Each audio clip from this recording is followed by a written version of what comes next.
বাৰিষা অহাৰ লগে লগে আতংকিত হৈ পৰিছে নৈপৰীয়া ৰাইজ।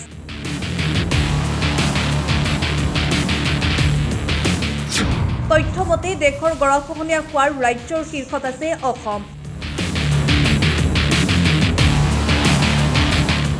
অসমৰ 9খনকৈ জিলা গৰাখহনীয়া হোৱা জিলাৰ তালিকাত অন্তৰ্ভুক্ত হোৱাৰ তথ্যই এতিয়া প্ৰতিক্ৰিয়াৰ সৃষ্টি কৰিছে বাক্সাত। বিগত কেইবাবছৰ ধৰি বাক্সা জিলাৰ ডিৰিং নৈৰ খহনীয়াই সংহাৰী ৰূপ ধাৰণ কৰি আহিছে।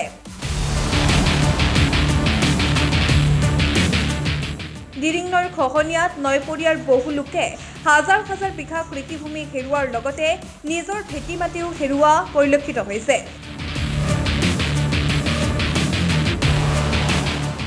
সমাগত বাৰিষা সেয়েহে দুশ্চিন্তা বাঢ়িছে নৈপৰীয়া ৰাইজৰ। পূৰ্বৰ স্মৃতি কৰি এতিয়া হাহাকাৰ কৰি উঠিছে অসহায় গাঁওবাসীয়ে। বাক্সা জিলাৰ চন্দ্ৰপুৰ গাঁৱৰ বহু সংখ্যক ৰাইজে ডিৰিং নৈৰ গৰাখহনীয়াত হেৰুৱাইছে নিজৰ ভেটি মাটি। সেয়ে বাৰিষা অহাৰ পূৰ্বেই চৰকাৰৰ পৰা খহনীয়াৰ প্ৰতিৰোধৰ ব্যৱস্থা বিচাৰি ৰাইজে জনাইছে কাটৰ আহ্বান।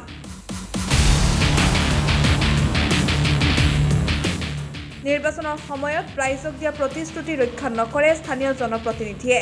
চৰকাৰ তথা স্থানীয় জনপ্ৰতিনিধিৰ বিৰুদ্ধে ক্ষোভ উজাৰিছে নৈপৰীয়া ৰাইজে।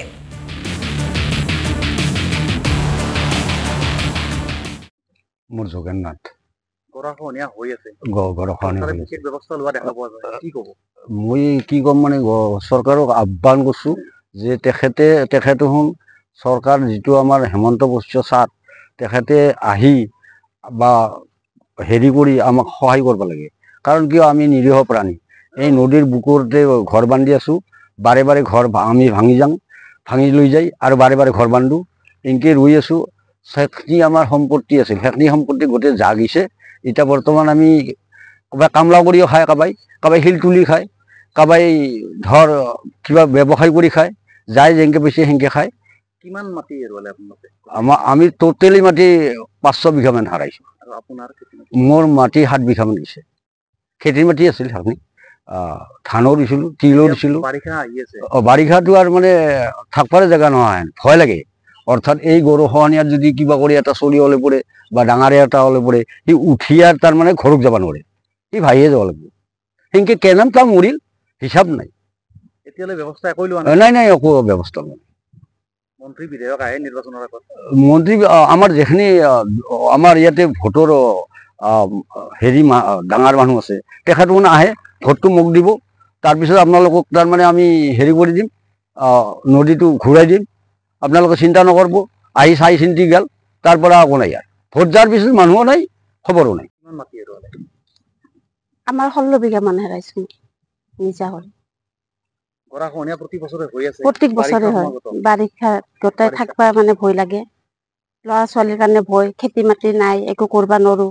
কেতিয়াবা লগনো থাকবা লাগে, ইনকাম বোলা বস্তু নাই, সেনেহেন ৰোজগাৰ নাই। বাৰিষাতো ৰোজগাৰে নহয়। কেতিয়াবা বেলেগ ফালে বেলেগ গাঁৱত আমি যদি ভুই ৰুবা যাওঁ তেতিয়া অলপমান পাওঁ, আৰু ভুই ৰুবা নগ'লে আমি ইনকাম নাপাওঁ। কি ক'ব? কি ক'ম মানে, এতিয়া আপোনালোকে দেখাই পাইছে চৰকাৰ আছে, চৰকাৰে কিবা এটা অনুৰোধ কৰাছোঁ, যেনেকে আমাৰ অনুৰোধ কৰিছোঁ আমাৰ কামখিনি কৰি দে।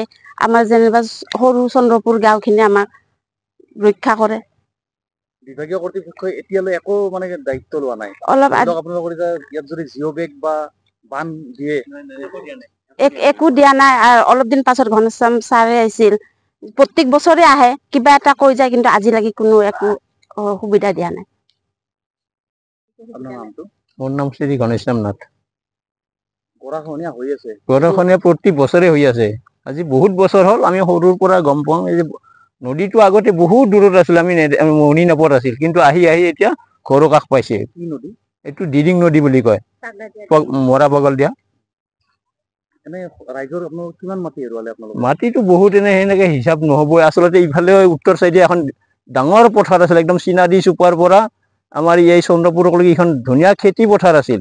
ইয়াত নানান ধৰণৰ খেতি হৈছিল, ধান খেতি, মাহ, এই ৰহৰ ইত্যাদি বহুত খেতি হৈছিল। এতিয়া সেই একদম নিচিহ্ন হৈ গৈছে। তাৰপিছত ইফালে এইখন একদম পাখা মাৰালৈকে এইখন ডাঙৰ পথাৰ একদম। ইয়াতে অৱশ্যে ঠিক তেনে ধান খেতি বেছি নাছিল, মাজে মাজে ধান খেতি, মাজে মাজে আৰু অন্যান্য এই ৰবি শস্য এইবিলাক হৈছিল। এতিয়া গোটেই খেতি মাটি আপোনাৰ নদীৰ এতিয়া নাই, এই খেতি বাতি বুলি ক'ব লাগে একোৱে নাই। এতিয়া খেতি মাটিও নাই। এতিয়া তামোল পাণৰ বাগান দেখছে না, এই তামোল পাণৰ বাগান লৈ গৈছে, বা লৈ গৈছে, গাছ আছিল, গাছৰ বাগান আছিল, গাছৰ বাগান লৈ গৈছে। এতিয়া বাৰিষা আহিছে, বাৰিষা আহিলেতো আমি টোপনি মাৰবাই নোৱাৰো, তাৰমানে ৰাতিটো আমি সাৰ পাই থাকিব লাগিব, কাৰণ অকস্মাত কিমান দূৰ আহে তাৰমানে হিচাপ নাই আৰু। ব্যৱস্থা এতিয়ালৈ হোৱা নাই বৰ্তমান একো হোৱা নাই। আজি বহুত বছৰ আগতে তাৰমানে আমাৰ মনসিং ছাৰে MCLA হৈ থাকোঁতে অলপ সাধাৰণ হিচাপে প্ৰটেকশ্যন দিছিল, এটা মথাউৰি হিচাপত দিছিল, আমাৰ ৰাইজৰ মানুহ সহযোগ কৰিছিল। আমি প্ৰায় 4-5টা চুপাৰ মানুহ আহি লগ লাগি আমি এইটো অলপ চিধা কৰি দিয়া গৈছিল। তাৰপিছত এইটো আৰু এই একে বছৰে তাৰমানে চেজ হৈ গৈছে। তাৰপিছত দ্বিতীয়বাৰ আজি যোৱা 2 বছৰ না 3 বছৰ হ'ল কষ্টেন ছাৰে আমাৰ অচিনাকি মানুহ তেখেত, কিন্তু দুনীৰ তেখেতে একদিন কিবা কাৰণত আহাতে আমাৰ এই একদম সমস্যা, এনে জ্বলন্ত সমস্যা, তেখেতে আহি দেখা পাই আমি তেখেতক অনুৰোধ কৰিলোঁ আপুনি কিবা অলপ সহায় কৰক। তেখেতে যায়, অৱশ্যে ক'ত কি কৰিছে নাজানো, আমি গাঁৱলীয়া মানুহ, আমি একো নাজানো। তেখেতে আহি আমাক এই JCB এখন আনি ইয়াতে লগাই দিলাক। আমি ৰাইজৰ মানুহ থাকিল, আমি প্ৰায় 4-5টা মানুহ চুপাৰ ৰাইজ আছোঁ। এই ভাঁজটো কাটি দিয়াৰ পিছত অলপ প্ৰতিৰোধ হৈছে, তাৰমানে আমাৰ যিখিনি অলপ খান্দি আছিল সেইটো অলপ প্ৰতিৰোধ হৈছে। কিন্তু যোৱা বছৰ আৰু এইবাৰ আহি ইমান দূৰ পাইছে আহি যোৱা বছৰ, কিন্তু এইবাৰ এই যোৱা বছৰত আমাৰ কোনো প্ৰতিৰোধ কৰা নাই। আমাৰ ৰাইজেও কৰবাৰ সাহস নহ'ল, তাৰমানে পানী গুচাই নাই, আৰু ইমান পানীত তাৰমানে আমি কাম কৰিব নোৱাৰোঁ ৰাইজে। এতিয়া পানী কমলিহে আমি কাম কৰিব পাৰোঁ।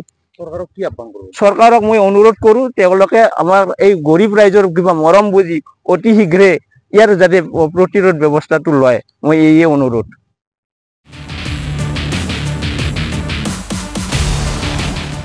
মুছলপুৰৰ পৰা Manas Pratim Chakraborty report, republic unity.